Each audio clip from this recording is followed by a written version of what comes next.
I'm here to tell you about my Sims-A-Thon TBR for round 3. Somehow, I must have just missed the announcement video because I only became aware of it when I saw Bianca being like, here's my TBR, and I was like, what? What? So I've quickly scraped together a TBR for you, and for me, mainly for me, and it's currently the 1st of March. Great. I thought I had one more day. No. Well, I'm gonna be starting reading right after I finish this video. So let's just start with what I'm currently reading.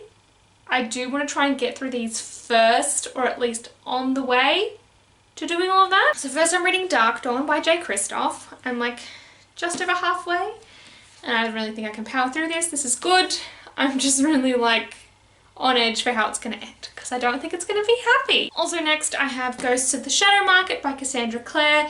Just because Chain of Gold is coming out, I'm like, read this already. I've already read like 3 stories of it, so I'll probably just read a story here and there. If I don't finish it this month, that's okay, but I do want to finish this before Chain of Gold. And the last one is not very urgent either, which is Eye of the World by Robert Jordan. I've only made the slightest of dents into this just because it is very slow and the writing is not very modern for my brain. But I've heard wonderful things about this series and I'm sure it's going to pick up and action is going to happen. Like, I'm intrigued, but I'm not gravitating to it completely. Okay, Sims-A-Thon. Anyway, so I'm not going to be doing anything else except for the active careers for Get to Work. I'm going to be a doctor, just because I feel like those challenges are the most adaptable. They're not as specific, if you will. The first one is Make Beds, which is a comforting read. For this I had to go with Harry Potter and the Philosopher's Stone. I have not reread this in years, let alone I have not read this copy yet, this whole set, so I think I'm going to have a lot of fun seeing Harry again. Next is Take Temperature, which is to read a book with warm colours on it. I'm going to be reading Ruin and Rising by Leigh Bardugo because I just finished Siege and Storm.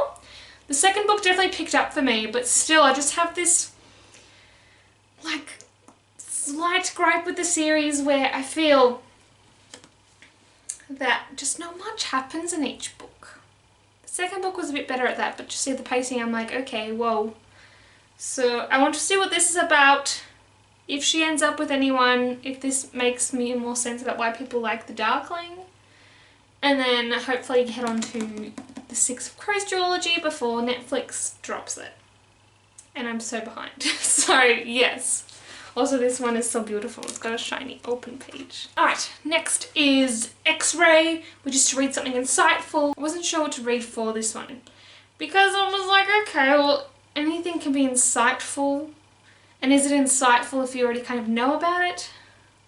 But anyway, for this one I chose The Colour Purple by Alice Walker, which is about a black girl in the American South, I believe during the Civil War. Anyway, she goes through the ringer, and being a white person, I feel like I should know the things that happen to black people because it's just horrific. And it should be insightful because this is not a life I have lived. Next is Diagnose a Patient, something along those lines, and that's just read a book that features illness in some way. I was racking my brain and then I realised I have 5 feet apart, which is nice and short, which I enjoy, but also I'm excited so I can watch the major motion picture. The next prompt is to treat a patient, which is to read a book with a learning curve. I decided to go non-fiction with The Subtle Art of Not Giving a Fuck. I mean a fork. Just as this is a self-help kind of book and my motivation could definitely use a kick in the butt. And I've heard that this is hilarious. Next one is Deliver a Baby, which is to read a book with new beginnings. And Perfect. Again, but better, by Christine Riccio. I've been meaning to read this since I knew it was a thing. I just haven't found the right time or mood to read it, but this is on one of my top 20 lists to read this year, so this is a good time to get into it.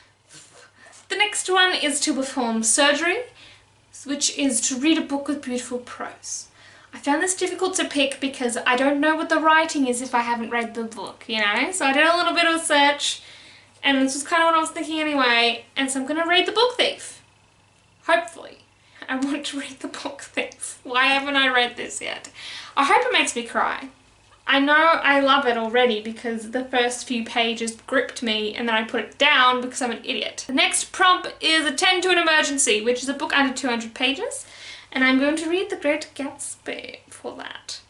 Because somehow I never read this at school. I never read a lot of the classics at school, which I don't know what was going on there. But catch up. And we're in the 20s again. It's the perfect time. Also, I want to audition for The Great Gatsby. That's like a local production. So I get some context. The next one is House Call, which is to read a book in your favourite genre. I picked fantasy, and I will be reading Ink and Bone by Rachel Kane. So this is kind of like a fantasy magic, but also alternate history where the Library of Alexandria didn't burn down.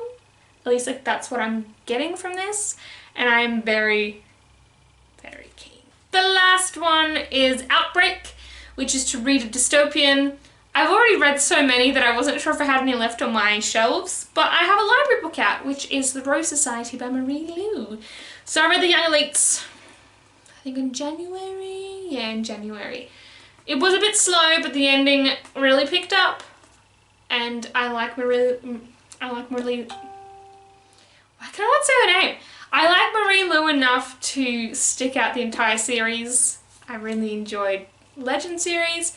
I enjoyed some of her other works, but dystopian. Okay, everybody, this is what I'm going to be reading in a month. Apparently, anyway. I tend to be quite a slow reader, and I'm going to be a bit busy. So we'll see how far I get. Hopefully I can get at least halfway. Hopefully if I'm just disciplined in what free time I do have I devote to reading, I will get through it. But yes, watch this space and let me know if you're joining in the Sims-A-Thon this time and what you're reading. And if you've read any of these, just talk about books with me. Okay, bye!